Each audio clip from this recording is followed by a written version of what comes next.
Hola queridos padres de familia, profesores, les quiero dar la bienvenida a la clase 15, la última clase que tenemos en este segundo módulo de inteligencia emocional. Bueno, espero que haya sido productivo para ustedes, que haya sido de su agrado, que sea útil para ustedes todo este módulo. Ya hemos visto dos módulos, el cerebro como tal y todo lo que tiene que ver con la inteligencia emocional. Fíjense que lo uno sin lo otro no funciona. Necesitamos que los dos funcionen, necesitamos salir adelante con esto y si se dan cuenta hay que crear los hábitos y esos hábitos son fundamentales porque si no los hacemos, pues tristemente todo se quedará en teoría. Incluyéndome a mí, pues obviamente no me creo el perfecto porque no lo soy, pero me ha llevado muchos años llevar a la práctica, interiorizar cada día más. Les cuento que cada vez es muchas, en vez de ser rocas más grandes, son cada vez más pequeñas hasta convertirse en pequeñas piedritas, pero que son necesarias eliminar de nuestra vida. Bueno, hoy tenemos un tema que es bien interesante, que habla de los aspectos físicos de un entorno resonante. Y vale la pena que tengamos en cuenta que habíamos hablado de liderazgo resonante y disonante. Y estos liderazgos de los cuales hemos hablado, hablan concretamente de cómo sentirnos bien con unos líderes y mal con unos líderes, cómo es ese enfoque emocional que cada uno de ellos da. Y que en el liderazgo resonante las emociones deben ser positivas, que nos lleven a querer estar realmente motivados, querer desarrollar las actividades que queremos. Y más o menos el tema tiene que ver con esto, porque cuando hablamos de un aprendizaje resonante, tiene mucho que ver con que el adulto que está pendiente de este proceso de aprendizaje, sea el papá, sea el profesor, tenga la habilidad de desarrollar emociones positivas frente a lo que se aprende y crear un entorno físico y mental que le va a permitir al estudiante o a quien aprende que pueda desarrollar esas habilidades y que las interiorice de tal manera que se queden para el resto de su vida. Aquí yo debo citar a Daniel Goleman porque él especifica en el ambiente resonante. Voy a leerlo, de hecho, del mismo módulo. Bueno, él dice de la siguiente manera, Daniel Goleman define la resonancia como la capacidad de crear un ambiente positivo, seguro, en el que todos los sujetos puedan dar lo mejor de sí mismos y atribuye la importancia a los estímulos externos, otra vez volvemos a los estímulos externos, dentro de un contexto, pero que sea seguro, libre de amenazas y resonante. Así que Daniel Goleman al decir esto nos dice que debemos estimular positivamente a nuestros muchachos, a nuestros hijos, a que aprendan de manera resonante, o sea, que tengan esa alegría de aprender, que quieran salir adelante, que se sientan bien aprendiendo. Por lo tanto, pues se va a dar algo que es la modificabilidad cognitiva estructural. ¿Qué es esa modificabilidad cognitiva estructural? Pues consiste en favorecer el desarrollo de esos procesos y de esas estrategias del pensamiento, que no están implícitos en las actividades escolares, sino también en las situaciones de la vida social y familiar de todo niño o de todo adolescente. Esta modificabilidad la creó Ruben Feuerstein.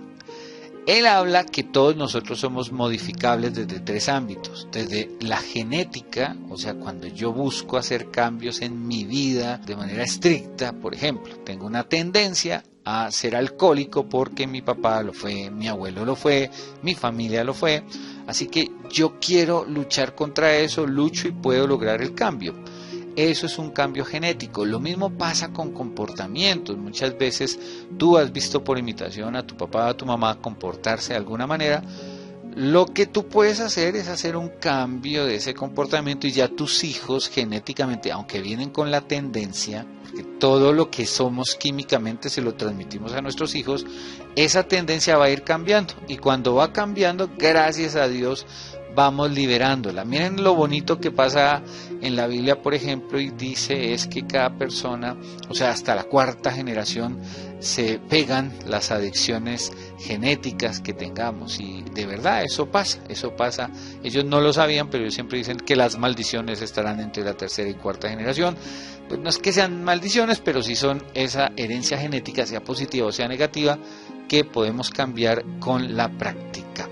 También hay unas formas de modificarnos, dice Ruben Feuerstein, dice que también de manera personal, cada uno de manera personal puede hacer su cambio, cada uno de manera personal, en la medida que más nos observemos, vamos a poder tener el cambio que anhelamos en nuestra vida. Y también hay cambios sociales, eso sí ya viene para los antropólogos. Y en la antropología se habla de los cambios culturales que surgen ahora. Por ejemplo, ahora tenemos mucho el Me Too, ¿no? Que el cambio ya donde la mujer dice, bueno, un momentico, a mí no me van a maltratar, yo también soy un ser humano, merezco y tengo todos mis derechos. Ya en los LGTBI también, por ejemplo, o por ejemplo, ya hace un tiempo pasamos con lo que son el racismo y todo eso. Fíjense cómo el mundo va evolucionando y van cambiando esos conceptos y nos vamos modificando y modificando nuestra forma de pensar y por lo tanto nuestra forma de sentir y por lo tanto nuestra forma de actuar. Y todo depende de esos estímulos externos. Es increíble, ¿no? Porque los estímulos externos, ¿qué son? Emociones. Muy bien. Entonces, fíjense cómo un ambiente resonante tiene esa consecuencia. Que el muchacho, desde que siempre está, o la niña, desde su primera infancia, si tiene los estímulos correctos que vienen desde el exterior hacia adentro, hacia su mente, hacia sus sentimientos, obviamente va a hacer que disfrute el aprendizaje o no lo disfrute. Es por eso que yo muchas veces digo que los profesores que son todo mala clase, cerrados, que nadie puede hablar con ellos, que son mucho todopoderosos, ya están mandados a recoger, porque el cerebro así no aprende, el cerebro memoriza de esa manera, no aprende, y lo que se busca es crear un buen ambiente para nuestros muchachos y de esta manera que aprendan verdaderamente lo que deben aprender, pero de una manera resonante. O sea, quiere decir que yo quiero llevar a cabo estos conocimientos para una vida mucho mejor. De hecho, hablemos cómo se debería modificar en la clase al ser humano. Ese proceso de aprendizaje es un proceso de modificación, o hablemos de lo que es la plasticidad cerebral, ¿no? Que es lo mismo, en cierto aspecto. Este señor Reuben Feuerstein, pues él lo vio él estaba a principios del siglo XX, entonces pues todavía no sabía la plasticidad cerebral, nosotros sí la sabemos.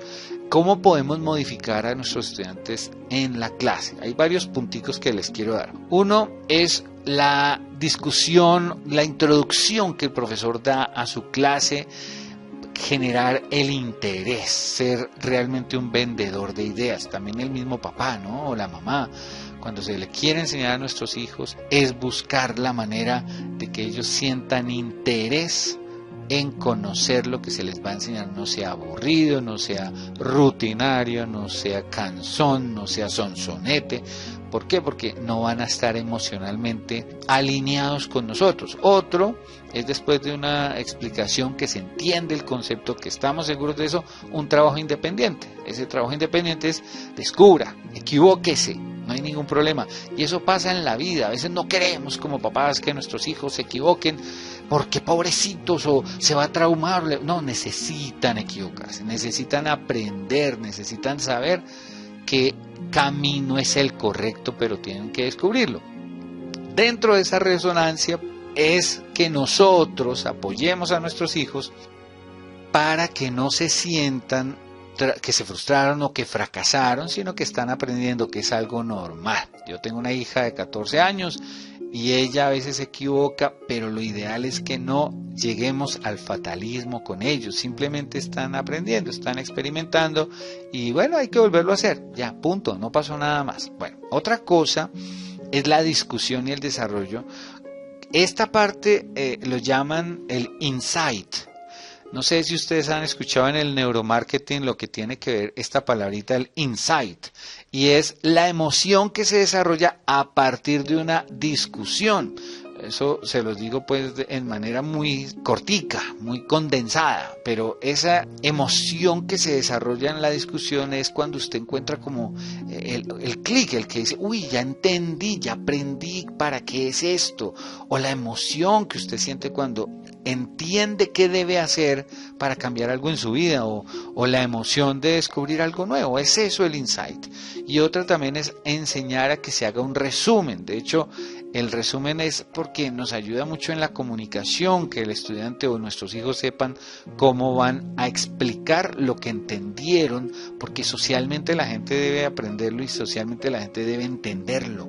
Muchas veces nuestros jóvenes se frustran porque es que no tienen buena comunicación y la gente no les entiende. Entonces sienten que lo están haciendo mal, pero es por simplemente la comunicación. Y otro es crear un clima de aprendizaje pues que sea mucho mejor, que sea maravilloso. Hay que crear varios ambientes que sean resonantes. Por ejemplo, está que debo ser observador frente a lo que quiero enseñar o lo que el muchacho debe aprender. O sea, estar pendiente de lo que ellos o cómo ellos pueden reaccionar frente a lo que yo les debo presentar o cómo les hago el clic para que se interiorice más fácil el aprendizaje que les quiero dar. Otro es crearles, ahí viene el cerebro reptiliano, ambientes seguros, porque en la medida que más seguro se sienta el estudiante o nuestro hijo, más relajado va a estar y por lo tanto su cerebro capta mejor e interioriza mucho mejor. Entonces tienen que estar en ambientes relajados. Otro que es muy importante es generar las emociones correctas frente al estímulo que yo le estoy dando como profesor o como papá.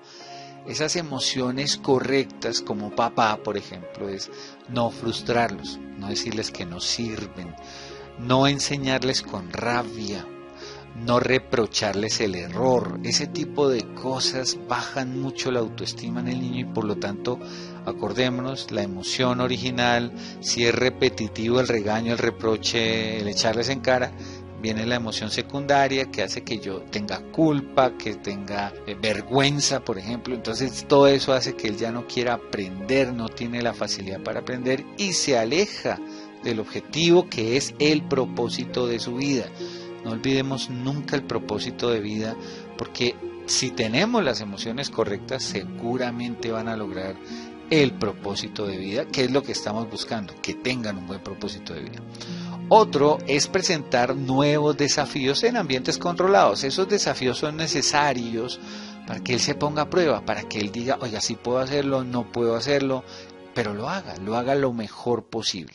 Otro que es demasiado importante es que cada uno de nosotros tiene un tiempo diferente para aprender. No todos aprenden de la misma manera, no todos aprenden igual ni en el mismo tiempo. Hay unos que les lleva un poquito más, otros un poquito menos.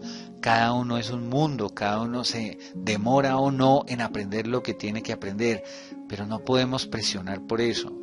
A mi hija, cuando era pequeña, ya ahora que es grandecita, ya le cuenta a uno, gracias a Dios, pero siempre, tanto la mamá como yo, la afanábamos por comer. Coma rápido que se nos hace tarde, coma rápido, apure, apure. Y ella sintió tanta presión que le empezó a coger odio, fue a la comida. Eso nos lo contó ya en la pubertad, ¿no? Casi a los 12 años. Y fíjense que uno no lo dice con la mala intención, pero lo reciben muchas veces pensando que es algo malo y nosotros simplemente necesitamos era irnos rápido, pero ella en su mente lo tomó como algo gravísimo y ahí es donde fallamos como papás sin darnos cuenta, porque ellos lo que están es interpretando lo que no corresponde y se forman emociones secundarias. Y por último, para construir estos ambientes hay que tener en cuenta dos elementos facilitadores, que uno es el nivel emocional y otro es el nivel cognitivo. Esto tiene unos aspectos físicos de los cuales ya hemos hablado. También hay otros que están dentro de la parte cognitiva, que es el proceso de enseñanza y aprendizaje, y también hay otros que son las características que guían la enseñanza. ¿Quién guía esa enseñanza? El profesor o el padre de familia, el adulto calificado. Esto es clave, porque si no tenemos sabiduría, no creamos un ambiente resonante y por lo tanto creamos un ambiente estresante que va a hacer que nuestros muchachos sufran y se llenen de emociones secundarias, de malos sentimientos, de malas actuaciones, de estados de ánimo permanentes negativos que van a hacer que tengan una identidad débil y por lo tanto no alcancen sus metas. Esto es importantísimo, queridos papás. Y aquí le damos fin al segundo módulo. Espero que les haya gustado y sobre todo servido en su vida práctica, que lo lleven a la práctica, que experimenten con sus hijos. Si no, los llevan a bienestar familiar, no mentiras, pero sí lo importante es que lo hagan, lo lleven a la práctica con sus hijos. Eso es lo que estamos buscando, que ellos disfruten de sus conocimientos. Buen día, buena tarde o buena noche.